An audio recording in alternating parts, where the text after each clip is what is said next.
Hello everyone, আসসালামু আলাইকুম। আজকের রেসিপি টমেটো পোড়া বট ভুনা। তো টমেটো পোড়া বট ভুনা তৈরি করতে যা যা লাগছে আমি প্রথমে দেখিয়ে দিচ্ছি। এখানে আছে মরিচের গুঁড়া, আছে হলুদের গুঁড়া, আছে ধনিয়া গুঁড়া, এখানে আছে জিরা বাটা, এখানে আছে এক্সট্রা আদা বাটা, এখানে আছে আদা রসুন বাটা, এখানে গরম মশলা, তেজপাতা, লবঙ্গ, এলাচি এগুলো আমি থেতলে নিয়েছি। এখানে আছে পেঁয়াজ কুচি, এখানে গরুর বট ও যেটাকে আমরা ভুঁড়ি বলি, এটাকে আমি টুকরো করে কেটে লবণ দিয়ে চটকে গরম পানি দিয়ে সুন্দরভাবে ধুয়ে নিয়েছি। এখানে আমি দুটো টক টমেটো নিয়েছি, এটিকে কিন্তু আমি ডাইরেক্ট গ্যাসের চুলায় পুড়িয়ে নিয়েছি। এখানে অবশ্যই টক টমেটো নিতে হবে। এটা কিন্তু কোনো খোলা বা তাওয়ায় পোড়ানো হয়নি। তো এই টমেটো পোড়াটা যদি কেউ দেখতে চান তাহলে অবশ্যই কমেন্ট করে জানাবেন। এখন আমি টমেটোটা ছিলে ব্লেন্ড করে নিব। ফিরে এলাম টমেটোটা ব্লেন্ড করে নিয়ে। এই টমেটো পোড়া বট ভুনার বিশেষত্ব হচ্ছে কিন্তু এই টমেটো পোড়াটাই। টমেটো পুড়িয়ে এভাবে বট ভুনা করলে খেতে খুবই মজাদার হয়। আপনারা একবারও ট্রাই করে দেখতে পারেন, খুবই মজা পাবেন খেতে। এখানে আমি বট এক ফালি লেবু দিয়ে ও হলুদ ও লবণ দিয়ে সেদ্ধ করে নিয়েছি। অবশ্যই লেবুটা দেওয়ার চেষ্টা করবেন, তাহলে কিন্তু এক্সট্রা কোনো ময়লা থাকলে বের হয়ে যাবে ও দ্রুত সেদ্ধও হয়ে যাবে। এখন আমরা ডাইরেক্ট চুলায় চলে যাচ্ছি। এই তো চুলায় কড়াই দিয়ে দিয়েছি, পরিমাণ মতন তেল দিয়ে দিলাম, দিয়ে দিব পেঁয়াজ কুচি,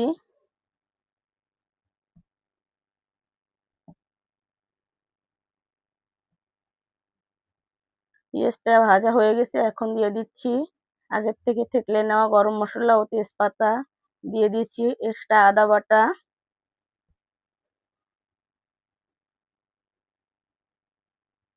এখন এটাকে একটু ভেজে নিলাম। দিয়ে দিলাম আদা রসুন বাটা,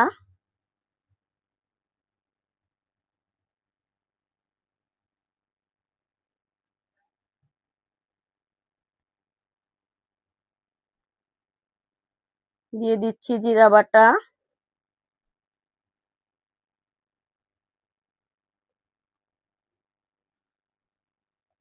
দিয়ে দিব আগের থেকে ব্লেন্ড করা সেই টমেটোটা।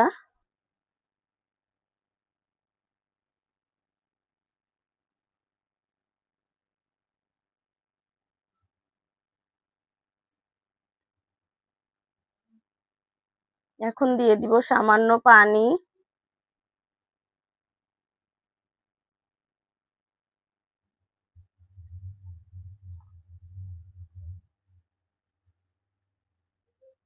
দিয়ে দিচ্ছি পরিমাণ মতন লবণ, দিয়ে দিব ধনিয়া গুঁড়া, দিয়ে দিচ্ছি হলুদের গুঁড়া, দিয়ে দিব মরিচের গুঁড়া পরিমাণ মতন।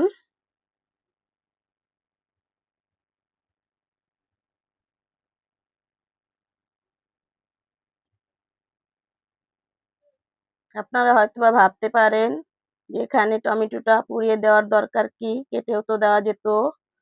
কেটে দিলেই স্বাদটা বা মজাটা পাওয়া যেত না। টমেটোটা পুড়িয়ে এভাবে বটভুনা করলে খেতে খুবই মজাদার হয়, অন্যরকম একটা ফ্লেভার পাওয়া যায়। এই তো বটটা দিয়ে দিলাম। এখন কিন্তু আমি ভালোভাবে বটটা কষিয়ে নিব। সামান্য পানি দিয়ে দিলাম।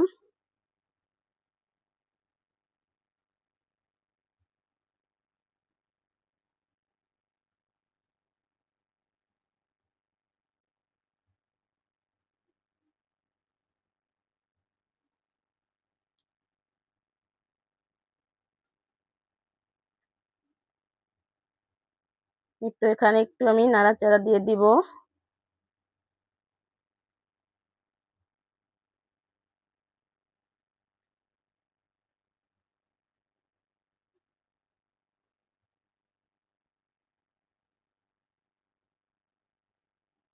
এই তো আমাদের বট কষানো হয়ে গেছে। এখন আমরা ঝোলের পানি দিয়ে দিব। আমাদের বটটা যেহেতু আগে থেকে সেদ্ধ করা আছে তাই খুব বেশি ঝোলের পানি লাগবে না। আর খুব বেশি সময়ও লাগবে না। এখানে আমি গরম পানি দিয়েছি, অবশ্যই এখানে গরম পানি দেওয়ার চেষ্টা করবেন।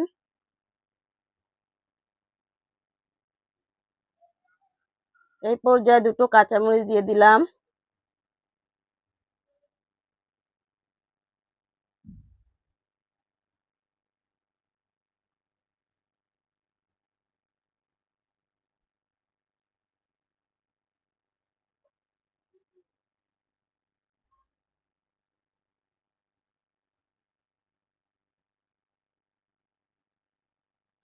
এই তো আমাদের টমেটো পোড়া বট ভুনা একেবারে রেডি হয়ে গেছে। এখন উপর থেকে একটু ভাজা জিরার গুঁড়ো দিয়ে দিব। তো আমার এই টমেটো পোড়া বট ভুনা রেসিপিটা আপনাদের যদি ভালো লেগে থাকে তাহলে লাইক কমেন্ট শেয়ার করে অন্যকে দেখার সুযোগ করে দিবেন। আর আমার চ্যানেলটা সাবস্ক্রাইব করে আমার পাশে থাকবেন। তো আপনারা এই রেসিপিটা ফলো করে একবার হলেও টমেটো পোড়া বট ভুনা তৈরি করে খেয়ে দেখবেন। খুবই খুবই টেস্ট পাবেন। আল্লাহ হাফেজ।